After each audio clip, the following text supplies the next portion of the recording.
Bueno, vamos a empezar esta parte más de pedagogía y de metodologías.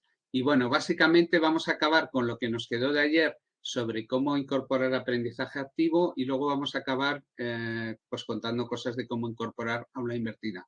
Y si nos da tiempo, también veremos algo de, bueno, pues de cómo por medio de investigación, ¿no? Documentación e investigación de nuestras experiencias, podemos demostrar el impacto positivo de esas innovaciones con aula invertida. Y pues en el PDF os aportaré también unos apéndices sobre algunas metodologías concretas como peer instruction, team-based learning, que no nos va a dar tiempo no vamos a tener tiempo para ver. Bueno, vamos a empezar con qué cosas, que esto fue donde nos quedamos ayer, qué cosas podíamos hacer para transformar una clase tradicional en una clase más interactiva, ¿no? Y os propuse que íbamos a hacer dos lluvias de ideas. La primera la podemos empezar. Si queréis, podéis escribir en el chat o podéis decir en micrófono maneras que podemos hacer para liberar parte del tiempo que en las clases completamente expositivas pues dedicamos a explicar. ¿Qué cosas os ocurren? Podéis escribir ya en el chat. Yo ya le estoy mirando al chat a ver si sale algo. Veo que Iría está escribiendo.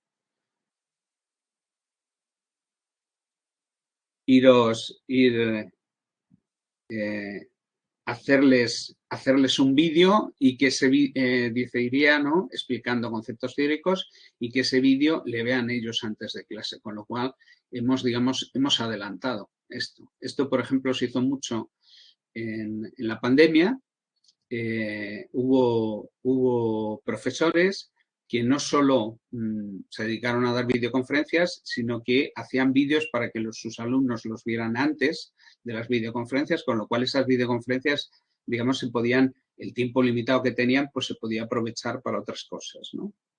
El pedirles que vean los recursos, es decir, y esto de recursos pues ya entra no solo vídeos, sino otro tipo de recursos instructivos, los documentos. Vale, veo que esto lo comentan Ana, Miriam. Bien, o sea que vemos que una estrategia pues puede ser que en lugar de utilizar el tiempo de clase solo para transmitir información, pues si podemos transmitir esa información por medio de vídeos, documentos que podemos enviar a nuestros alumnos a través del aula virtual o a través del email, pues eso queda comunicado, esa información que comunicamos, pues bueno, no hace falta repetirla luego en el tiempo de clase, con lo cual podemos hacer otras cosas, podemos avanzar. Aunque esto, ya os contaré, los alumnos, como que hay que pedirles permiso para no explicar ciertas cosas, pero bueno, os contaré algún truco para hacer estas cosas, ¿eh? Bueno, veo que más o menos las ideas van en esa dirección. Veo que Enrique está escribiendo, vamos a ver. Sí, si nosotros, por ejemplo, hemos puesto, esto sería otra idea distinta, ponemos unas tareas antes de la clase y vemos en qué cosas fallan los alumnos. Entonces, luego vamos a clase y lo que decía antes David, damos feedback pero colectivizado, ¿no? Es decir, he estado viendo cómo habéis intentado resolver este problema y he visto que los errores más frecuentes han sido este y este. Y los vamos a ir discutiendo uno a uno. Bien. Vale, vamos a pasar estas serían, luego veremos alguna idea más, pero realmente más o menos habéis dado en las cosas. Y vamos a pasar a la segunda, ¿no? Que sería, bueno, ya he liberado tiempo, ¿qué puedo hacer con ese tiempo?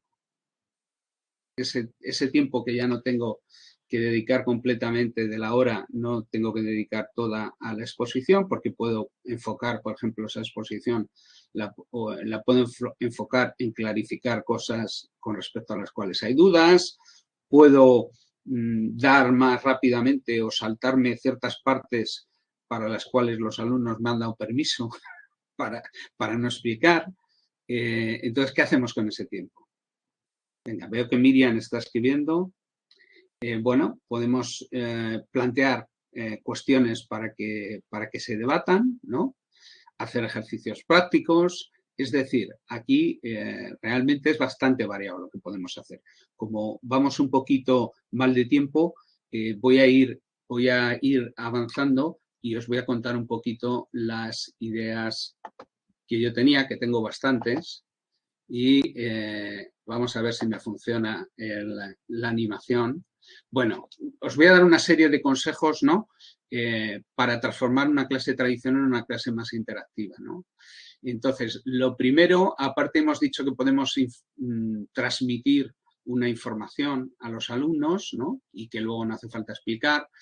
Bien, pero también otra cosa que tenemos que ver es cómo afecta esa información que hemos transmitido sobre las cosas que hay que explicar, ¿no? Entonces, yo creo que una tarea previa es reflexionar, que esto a veces que no lo reflexionamos lo suficiente, realmente qué es lo que más nos importa de una clase, qué conceptos esenciales queremos que queden claros y qué cosas pueden ser más accesorias y podrían ponerse en un apéndice que no hace falta que se explique en la clase o que podrían incluso eliminarse, ¿no? Esto nos cuesta porque normalmente somos los autores de nuestras propias clases y entonces es como mutilar a un hijo, ¿no? Cortarle pedazos y entonces pues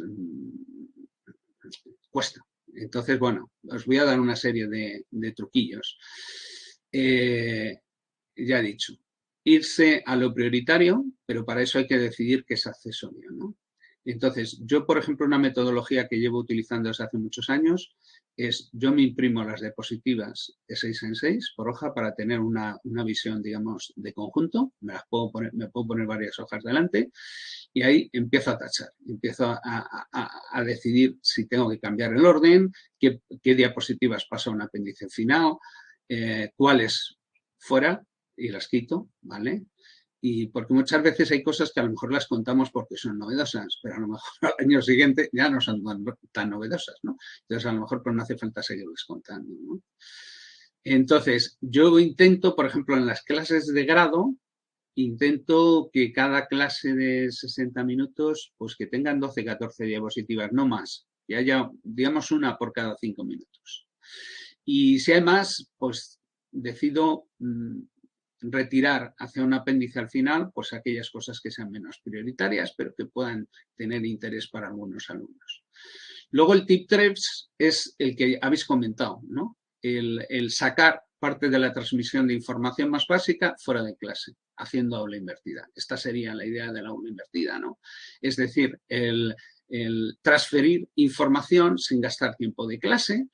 Y luego, si hacemos como vamos a ver, un tipo de aula invertida especial, que es la que llamamos nosotros aula invertida adaptativa, que es una aula invertida en la que no solo les envías la información a los alumnos, sino que les preguntas, les mandas un cuestionario y en ese cuestionario, entre otras preguntas, pues hay una pregunta que dice qué parte del tema no es necesario que te explique. Entonces, normalmente, depende del grupo, pero más del 50% te van a decir, necesito que me lo expliquen todo, pero va a haber algunos que te van a decir, esto ya lo hemos dado en la asignatura, esto lo sabemos de tal cosa, y eso te va a dar una serie de ideas, de partes sobre las que cuando llegues, pues o bien puedes pasarlas a la ligera, o bien puedes construir ya sobre las cosas que tus alumnos te han dicho que ya saben, ¿no?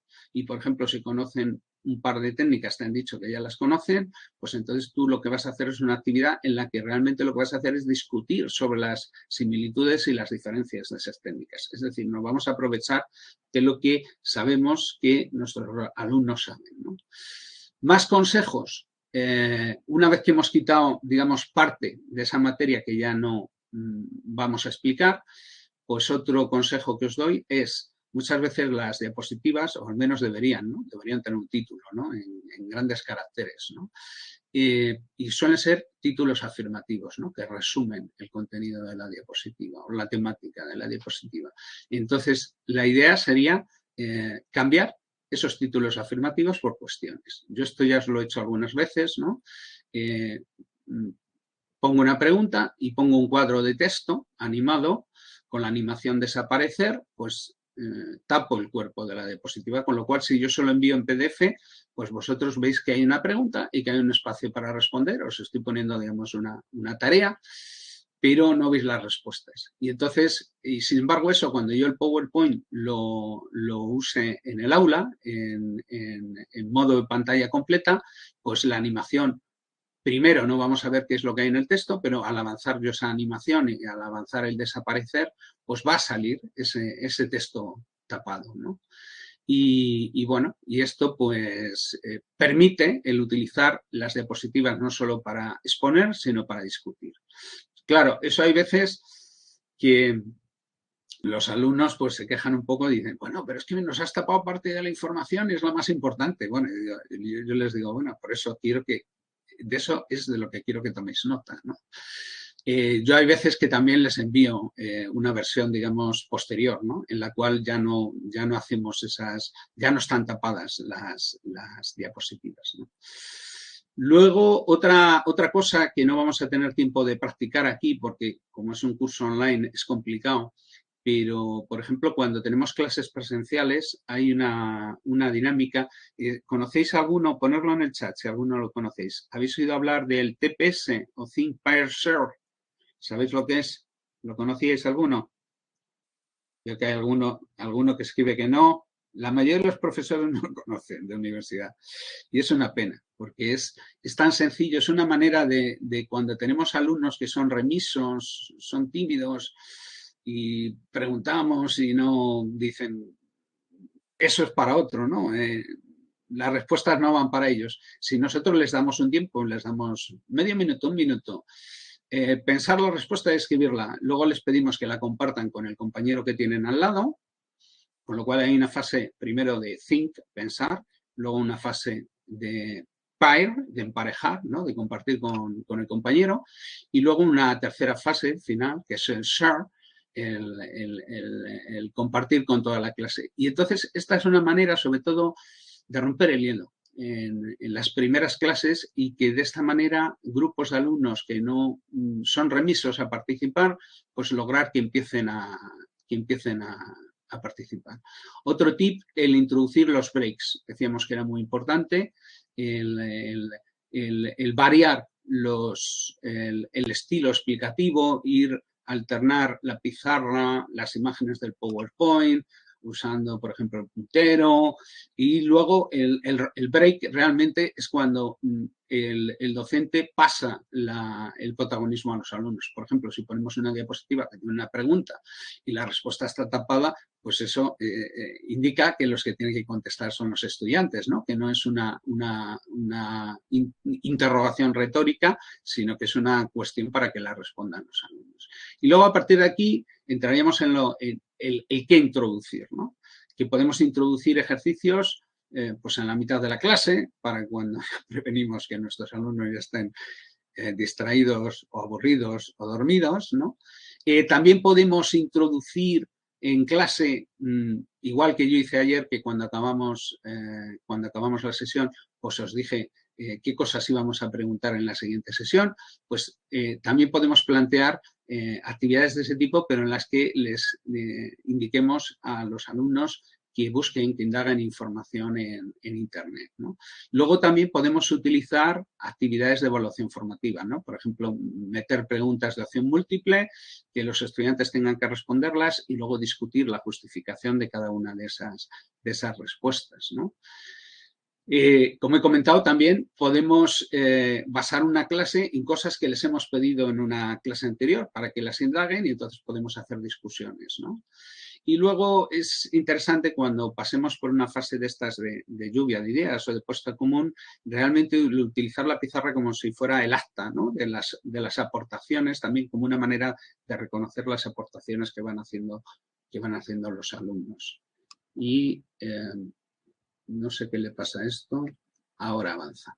Bueno, en cuanto a las actividades, bueno, habéis planteado algunas, las cuestiones a los alumnos. Lo que pasa es que muchas veces tenemos que intentar plantear cuestiones que realmente no sean la respuesta cerrada, no sea única, no sea sí, no sea no, sino que realmente pues haya varias posibilidades, ¿no? Esto es lo que llamaríamos las lluvias de ideas. Hemos dicho que una manera de obtener esa información sería lo que hemos llamado el think, pair, share.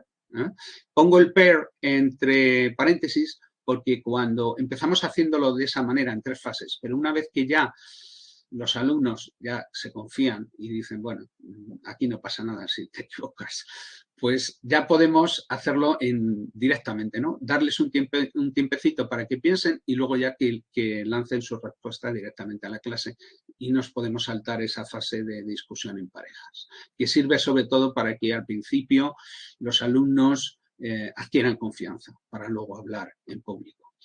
Y si, por ejemplo, nosotros en una presentación de asignatura conseguimos que el primer día los alumnos, aunque sea poquito, digan algo, pues esa es una manera de romper el hielo para las siguientes clases de la asignatura. También tenemos la posibilidad de utilizar cuestiones de elección entre opciones múltiples, ¿vale?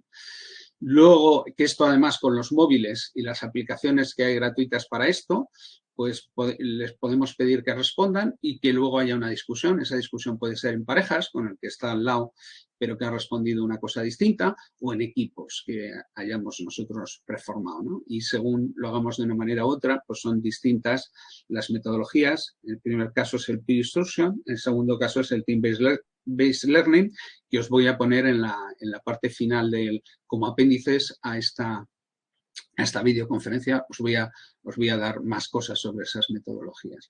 Luego también podemos plantear metodologías un poco de aprendizaje inductivo, ¿no? Mediante resolución de problemas concretos, casos clínicos, por ejemplo, en medicina, casos prácticos, viñetas experimentales en ciencias, es decir, una serie de cosas. Nosotros le damos algo a los alumnos y les planteamos un problema y les vamos orientando en la resolución. En lo que tradicionalmente se denomina el método socrático, ¿no? Porque fue Sócrates el que empezó a utilizar esta estrategia para hacer que, digamos, que los aprendices aprendieran respondiéndose a preguntas. Y también podemos el hacer puestas en común, discusión. Si, por ejemplo, decimos a los alumnos que indaguen sobre algo, pues claro, lo lógico luego en la siguiente clase es aprovechar eso que los alumnos han indagado para, digamos, hacer una discusión en clase, ¿vale? Si esto lo combinamos con inteligencia artificial, pues les vamos a hacer a los estudiantes que sea mucho más fácil indagar, mucho más productivo, porque prácticamente haciendo una preguntilla les va a dar una respuesta que pueden estudiar y a partir de la cual pueden encaminar su indagación y esto, pues digamos, de esta manera conseguimos que muchos más alumnos nos lo hagan, ¿no? Al ser tan fácil. Luego, ¿os acordáis que ayer hablábamos que en el aprendizaje activo había 3 elementos? Uno era la información nueva con la que queríamos que los alumnos aprendieran. 2, el segundo elemento era hacer algo con esa información, aplicarla, transferirla. Y el tercer elemento era el de la reflexión metacognitiva, es decir, la reflexión del que aprende, ¿no? Sobre, bueno, qué es lo que quiere aprender, cómo lo está aprendiendo, qué ha aprendido. Otra pregunta que os voy a hacer. ¿Conocéis una metodología de reflexión metacognitiva que en inglés se llama KWL? Traducido al español, veo que hay algunos escribiendo. No lo conocéis. Bueno, pues así vais aprendiendo cosas nuevas. En castellano se llama SQA y simplemente es un acrónimo. La K es de know, sé en castellano, la W es want, to learn, quiero aprender en inglés, que sería en castellano sería Q de quiero, y la L en inglés sería de learn, aprendí, ¿no? Y en castellano sería la A de he aprendido. Bien, yo a esta reflexión le he añadido una cuarta, ¿no? Y es una cuarta categoría que es lo que todavía no he aprendido todavía. Que yo creo que esto es muy importante para seguir aprendiendo, el saber qué es lo que hemos aprendido, pero qué es lo que nos falta por aprender. Entonces, yo, por ejemplo, si nos pusiéramos aquí a discutir entre todos todas estas categorías, pues nos llevaría bastante tiempo, que lo tenemos un poquito limitado. Entonces, yo os voy a dejar, ahora os voy a preguntar y yo quiero que vayáis pensando y vayáis contestando acerca de qué queréis aprender, ¿no? En este caso, sobre el uso en enseñanza universitaria de la inteligencia artificial generativa, ¿no? a vosotros os va a tocar responder a esta, ¿no? A la segunda. ¿Qué queréis aprender? Cada uno en particular.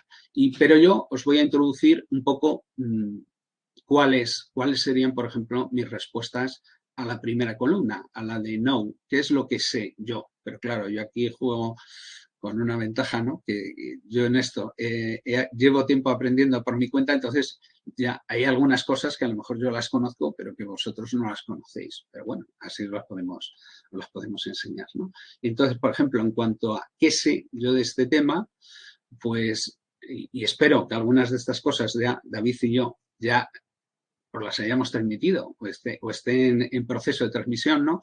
Pues yo, una cosa importante que sé es que la inteligencia artificial generativa va a ser una herramienta profesional indispensable, ¿no?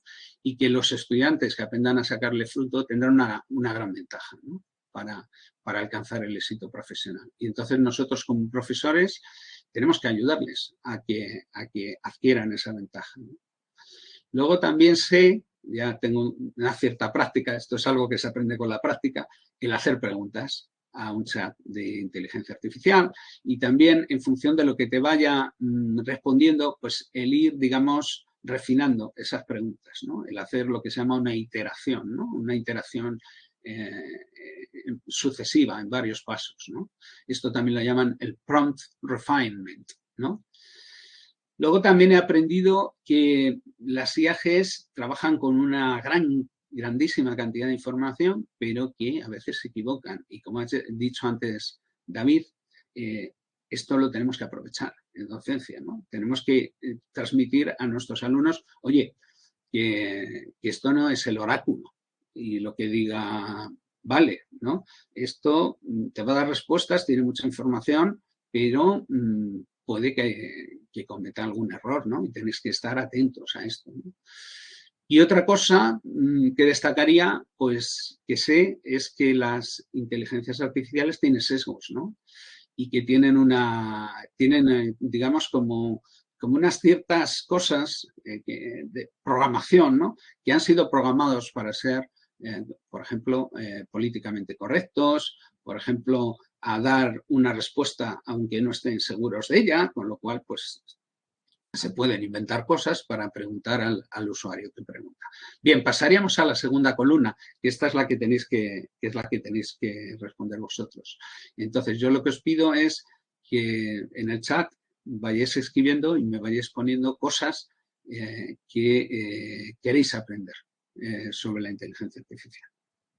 Veo que Ana ya está escribiendo. Múltiples usuarios están escribiendo. A ver quién sale primero. Vamos a ver.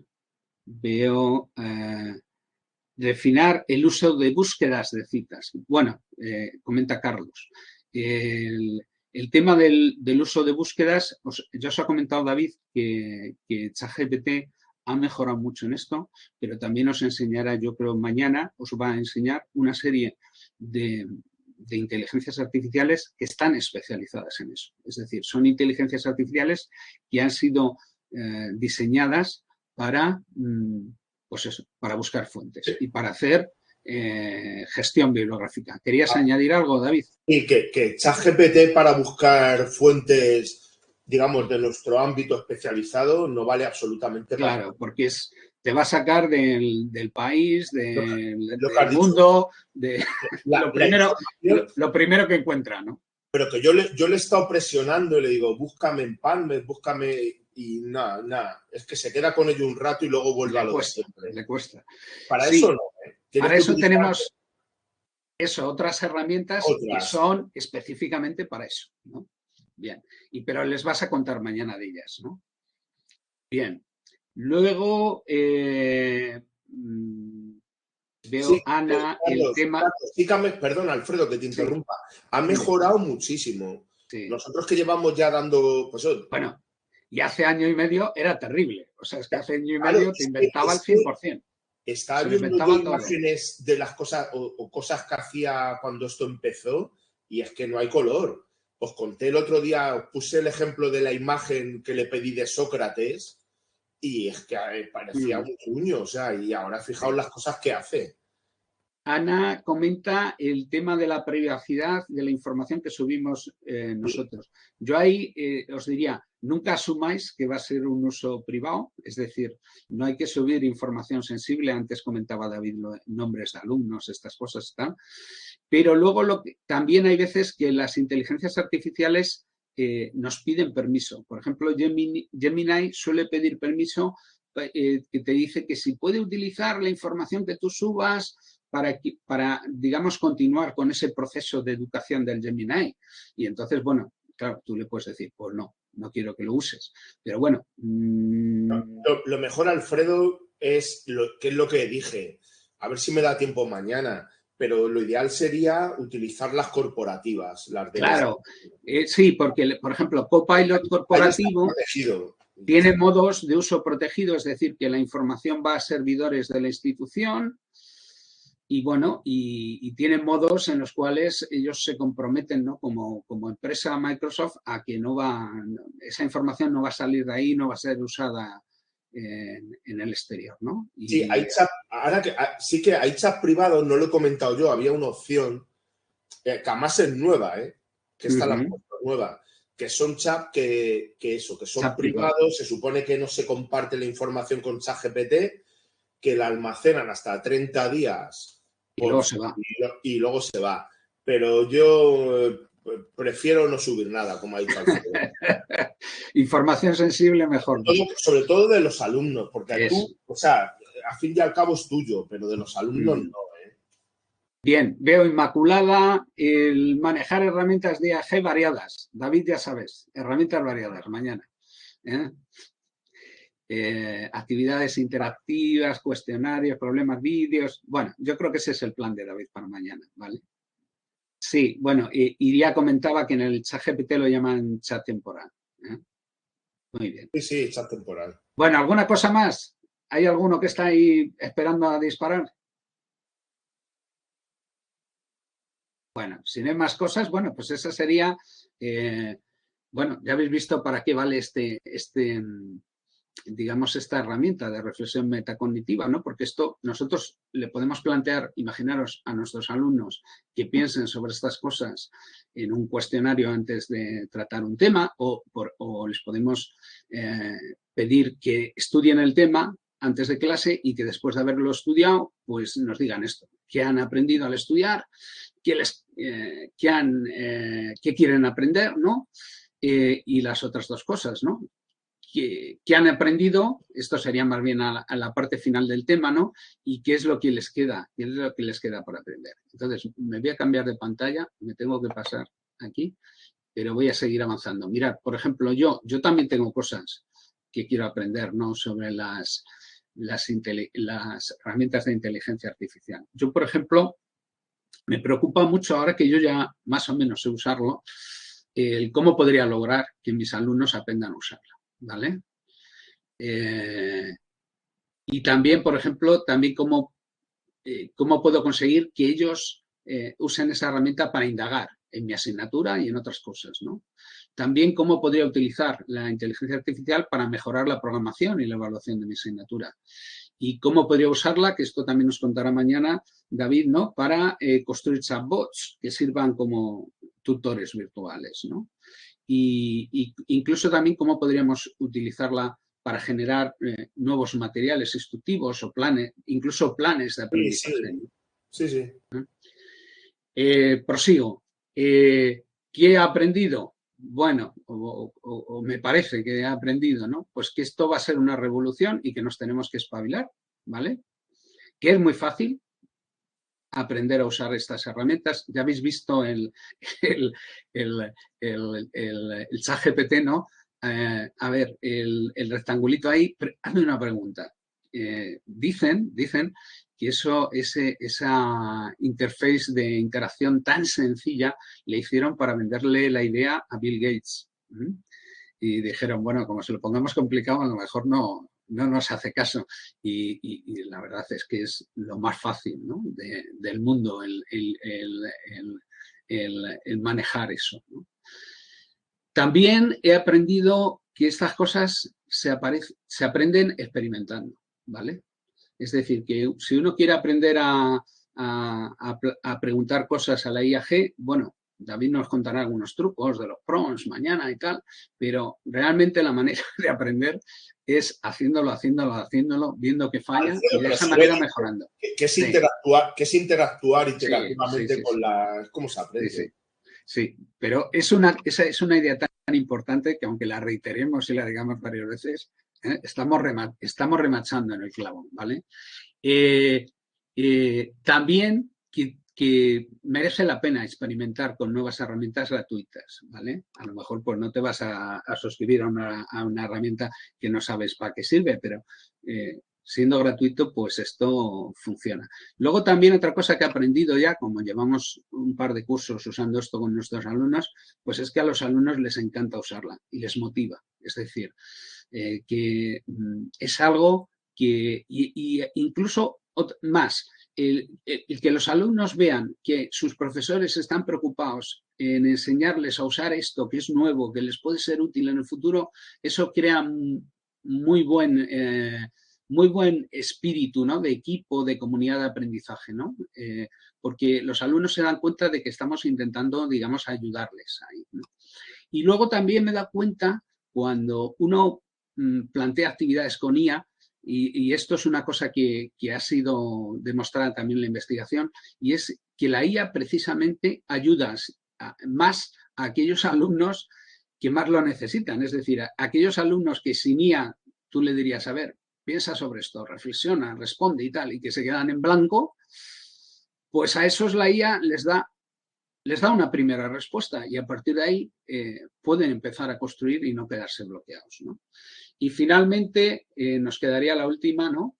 Cosas que no he aprendido, ¿no? Pues a usar todavía mejor las apps de la inteligencia artificial, sobre todo esto es lo que comentabais alguno de vosotros, sobre todo para búsqueda y gestión de información disciplinar específica en mi materia, ¿no?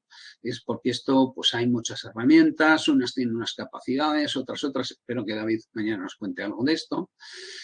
Y bueno, yo ahora una cosa que me interesa mucho es la programación de chatbots como tutores virtuales, pero incluso también para que me ayuden incluso a diseñar planes de aprendizajes para mi asignatura, ¿no? Y también a lograr que esto, dar un paso más, ¿no? Que no solo yo sea capaz de generar chatbots, sino que mis alumnos también puedan hacer lo mismo. Y para esto va a ser muy importante las herramientas de chatbot gratuito que os va a contar POE, ¿no? David mañana. Y bueno, ¿cómo cambia el papel del docente en las metodologías inductivas? Que aquí, bueno, parece como si fuera algo, veis que he puesto nuevo entre comillas, parece como si fuera algo nuevo, pero estas metodologías, por ejemplo, el aprendizaje basado en casos, pues en Harvard lo hacen desde 1870 y hay una película, estas imágenes están tomadas de esa película, que se llama The Paper Chase, y es una película del año 73 que está basada en una novela del año 71 y el que la escribió era estudiante y en aquellos tiempos, es decir, que realmente lo que cuenta pues es un poquito, ya veis la pinta de los alumnos, pues está basada en esos años, ¿no? A lo mejor en los 60, los 70. Veis además que tienen ahí los cuadros estos con los profesores que tienen ahí en las clases de Harvard, que por cierto las han quitado en muchos, ¿no? Porque, bueno, les dio la locura hace unos años de que, bueno, de que esos cuadros eran muestras del privilegio blanco y que entonces había que quitarlos de las clases, pero bueno, ellos se lo pierden. Entonces, en esta película hay un momento en el cual él les está explicando de manera magistral, el profesor que era un profesor muy hueso, y entonces les dice esto, ¿no? Les dice que en las clases él les va a hacer cuestiones y que esas cuestiones son los dedos con los cuales está poniendo a prueba su cerebro y que en esa clase están haciendo cirugía cerebral, ¿no?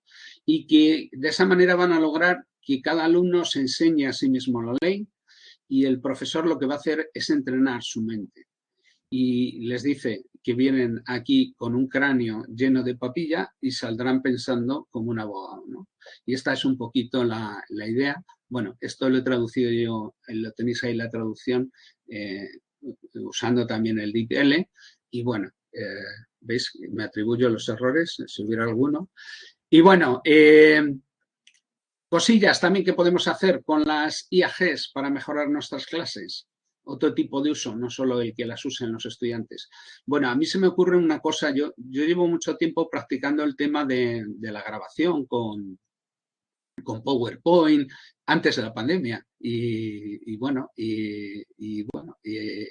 por eso, bueno, cuando vino la pandemia ya estábamos preparados, ¿no? Y yo, por ejemplo, os sugiero que hagáis una cosa. Si, por ejemplo, grabáis, no sé si lo sabéis, pero con PowerPoint pues podéis grabar vuestras clases y las podéis grabar incluso en directo. Y si tenéis un micrófono móvil, pues aunque os mováis por ahí por el aula y tal, se va a grabar bien vuestro audio, ¿no? Entonces, bueno, sabéis que de esa manera podéis hacer que una clase, vamos, como esto, ¿no? Una combinación de, digamos, de la diapositiva que estáis viendo en cada momento y de, en este caso, una grabación de audio del docente, pues eso lo podéis convertir en un vídeo MP4, lo podéis subir a YouTube y, bueno, ahí tenemos ya inteligencias artificiales generativas gratuitas como Video Summarizer o Glass, que, bueno, que a partir de la transcripción de audio del vídeo, transcripción automática, pues os puede generar resúmenes, os puede generar preguntas y tal. Entonces, yo os quería preguntar una cosa. Si imaginaros que hacéis esto del vídeo, imaginaros que en un chatbot como el que os va a contar David, vosotros le alimentáis al chatbot con las, por ejemplo, con las diapositivas que vais a utilizar para dar una clase. Cogéis los dos caminos. Por un lado el vídeo transcripción, por el otro lado las diapositivas. A estas dos inteligencias artificiales le pedís que hagan un resumen. ¿Pensáis que los resúmenes van a ser muy parecidos entre sí o van a ser distintos? A ver, veo que ya hay alguno que está escribiendo. Pon una votación, si no, Alfredo, y ya está. Bueno, no, si la cosa realmente aquí no es de votar, aquí es de pensar un poquito por qué puede ser de una manera. Ni idea. A ver, alguno más que se anime. ¿Por qué pueden ser distintos o por qué pueden ser similares? Serán diferentes. Vale, muy bien. Miguel ha pillado la idea. Dice, serán diferentes si el profe hace algo más que leer los contenidos de PowerPoint. Esa es la idea. En un caso, nos va a hacer un resumen de lo que ponen las diapositivas. En el otro caso, el vídeo, en la inteligencia artificial, lo que va a ver del vídeo realmente es la transcripción. Realmente la inteligencia artificial ahí no va a ver, no va a leer las diapositivas, sino que si es de vídeo, lo que va a hacer es hacer una transcripción de lo que el profesor dijo. Y con lo cual, es que esto es una experiencia que tuve hace tiempo y me di cuenta de qué distinto, ¿no? Era lo que uno tenía pensado decir o hacer y lo que realmente uno decía, ¿no? Al final salían dos cosas distintas. Y esto muchas veces los profesores no nos damos cuenta de que esa diferencia ocurre, ¿no? Entre lo que tenemos planificado decir. Y por eso es importante también el tema este de grabar las clases, ¿no? Bien, esto, otra cosita que ya he comentado antes, pero bueno, podemos utilizar las herramientas de inteligencia artificial para que diseñen planes para el aprendizaje de temas, ¿vale? Por ejemplo, y esto creo que ya lo comenté en una clase anterior, con lo cual ya un poquito, digamos, el plantearoslo como una cuestión ya me lo pisé, ¿no? Y creo que os comenté que cuando, en este caso, va a ser un prompt para que la IA me haga un plan de aprendizaje, y os comenté, y entonces le pedimos, eso sería el prompt, lo que está entrecomillado, ¿no? Ponemos un tema, le pedimos que nos queden recursos materiales, y le pedimos que nos aporte links o citaciones bibliográficas. Esto ahora ChatGPT lo hace regular bien, ¿eh? Te da links a fuentes que realmente funcionan y tal, aunque de vez en cuando pues te da también citaciones un poco vagas, que tienes que andar haciendo una búsqueda bibliográfica de lo que te estaba citando, ¿no? Pero os decía que esto, la diferencia entre planteárselo en español y en inglés es muy importante, porque cuando lo planteamos en inglés, pues nos va a dar un plan distinto, ¿no? Porque si se lo pedimos en un idioma, van a basarse en recursos en ese idioma. Es decir, no pensemos, la inteligencia artificial traduce. No, la inteligencia artificial piensa que el usuario usa un idioma y le responde en ese idioma y con recursos en ese idioma, principalmente. Alfredo, si me a menos que lo configuréis, ¿no? Y le digáis, le especifiquéis y le digáis, no, mira, contéstame en tal idioma. Dime, David. Que no lo he comentado porque por el tiempo, pero nuestros alumnos de inmunología de tercero llegaron a la misma conclusión. Está por ahí escrito. En Consensus decían, las preguntas las tienes que hacer en inglés, porque no te responde igual si preguntas en inglés que en castellano. Yo he llegado también a esa conclusión, porque además, y todos podéis llegar a esa conclusión, simplemente le tenéis haciendo este ejercicio. Pedirle que os haga un plan de aprendizaje sobre un tema, pero se lo escribís en castellano y luego a la misma inteligencia artificial le podéis pedir a continuación, la siguiente pregunta que le hacéis en el chat, se lo pedís en inglés y os va a hacer un plan completamente distinto. Y claro, pues ¿qué va a ocurrir? Pues que va a haber más recursos en inglés, posiblemente van a ser más actuales, van a ser más profundos, es decir, que tenemos, ¿qué es lo que yo recomiendo? Cuando queramos que una inteligencia artificial nos haga esto, una de estas cosas bien, yo casi mi estrategia recomendada es que escribáis el prompt y luego os vayáis a DeepL y lo traduzcáis al inglés. Y con ese prompt en inglés vayáis a la inteligencia artificial porque os va a hacer un plan que va a ser mejor que si se lo planteáis en español. ¿Vale?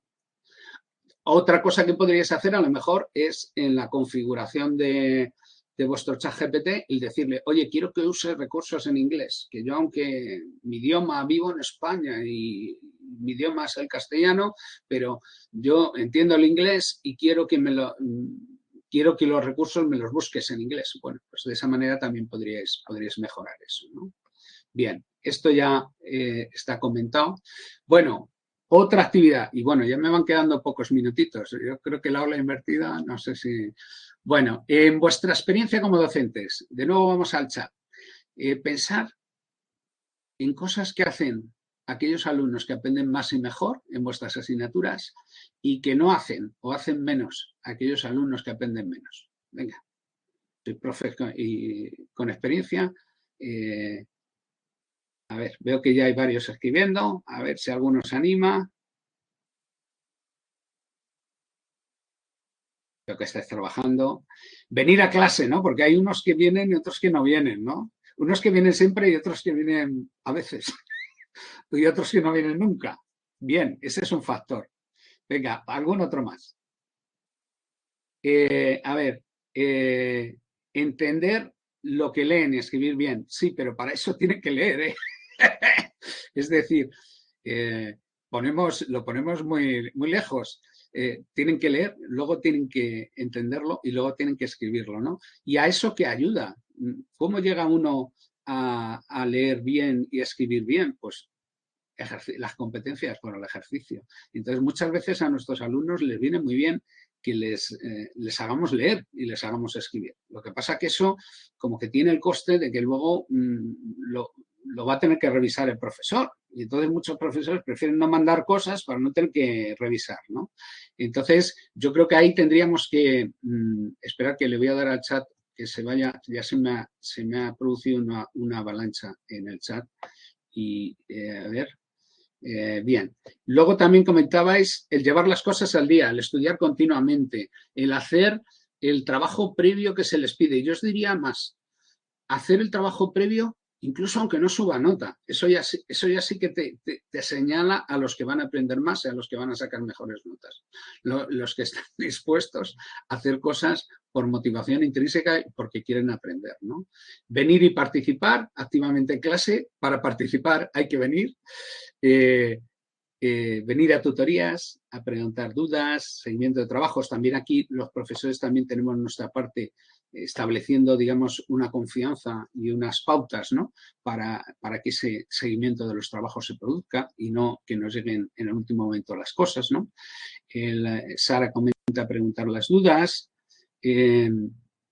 Los que más vienen, dice, iría a clase.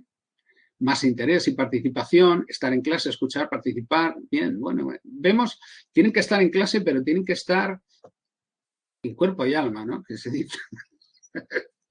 Bien, porque uno puede estar en clase y tener abierto el portátil y puede estar mirando otra cosa, ¿no? Hacer las tareas, ¿vale? Venir a clase, darse cuenta de que la teoría les permitirá hacer la parte práctica, ¿no? Bien, veo que ya me pone que tengo más mensajes debajo. Venir a clase siempre, otra vez. A ver, ¿qué más? Es que tengo un problema de indigestión de chat. A ver. Sí, yo creo que ya he llegado abajo. A ver si lo manejo bien. El interés por aprender, el ser responsables, ¿no? Preparar las presentaciones cuando les pedimos que las hagan, realizar las actividades. Es decir, que tiene que ser bastante con el interés, con la actitud, con la responsabilidad, con la implicación, ¿no? Bien. Vale, han salido un montón de cosas. Es decir, tenemos muy claro que los alumnos que aprenden más hacen una serie de cosas que los alumnos que aprenden menos no hacen. Esto yo creo que podemos decir que es un consenso. Y ahora yo os lanzo otra pregunta. El problema normalmente lo tenemos cuando tenemos pocos alumnos que hacen esas cosas que les van a llevar a aprender, porque entonces los resultados de la clase pues van a ser mediocres, van a ser malos. Si ya de partida, por ejemplo, si damos clase a alumnos de medicina, pues posiblemente sin que el profesor haga nada, posiblemente los resultados de aprendizaje de sus alumnos van a ser mejores, ¿no? Porque están, digamos, son mejores alumnos, están más interesados, más dispuestos a aprender. Pero una vez que tenemos un grupo de alumnos, ¿no? ¿Qué metodología de enseñanza nos podría ayudar, por ejemplo, para que aumente el número de alumnos que hacen estas cosas, que les van a llevar a aprender? ¿Qué metodología de enseñanza pensáis que podría conseguir eso? ¿Qué metodología puede conseguir que, por ejemplo, que un alumno pues se lea la siguiente clase que le van a dar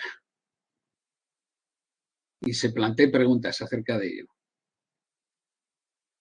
Bueno, ahí Carlos comenta el tema de que, bueno, tenemos que utilizar recompensas, gamificación. Sí, eso, ciertamente esos son trucos para estimular la motivación extrínseca, pero tenemos que hacer eso a cambio de algo, ¿no? A cambio precisamente de estos comportamientos, ¿no? Que van a llegar a aprender.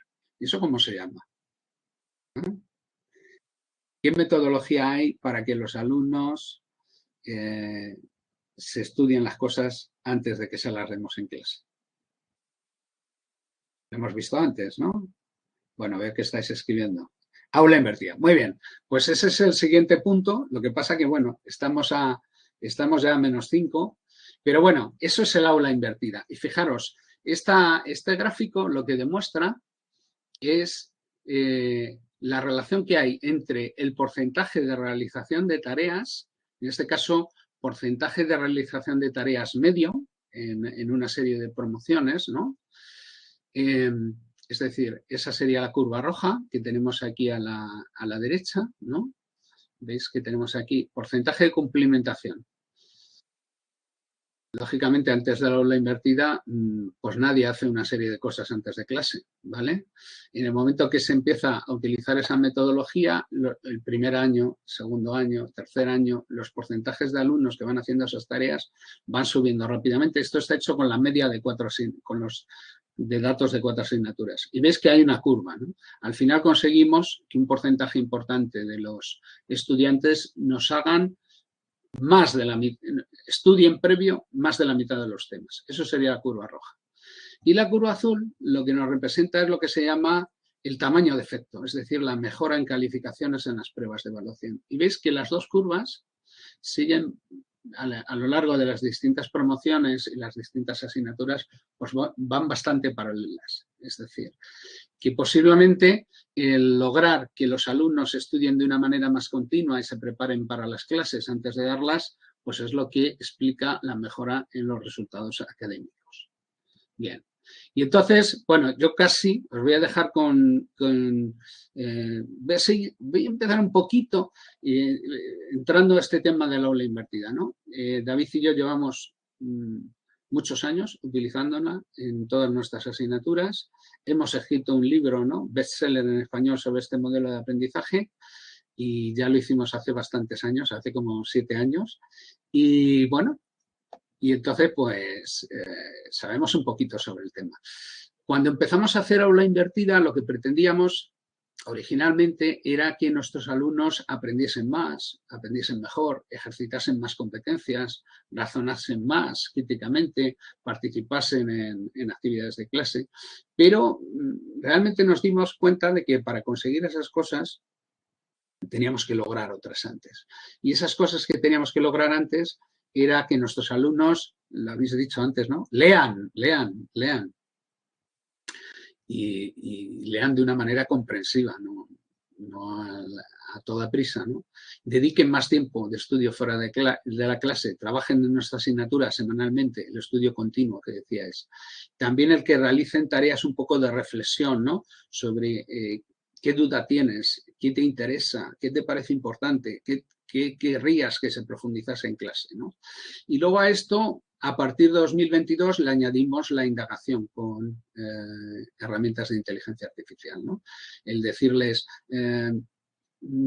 busca con ChatGPT sobre algún tema, algún concepto o alguna cosa que te interese de este tema, ¿no? Y de esta manera lo que vamos a lograr es que nuestros alumnos vengan a clase mejor preparados para poder participar, y eso va a hacer que en clase pues, puedan ejercitar más las competencias para el razonamiento crítico, la discusión, y así vamos a conseguir pues, que los alumnos aprendan más y mejor. Y también vamos a conseguir una cosa muy importante, y es modificar sus cambios de estudio. Lo vamos a conseguir en parte de una manera temporal en nuestra asignatura y porque gamificamos y porque damos bonificaciones.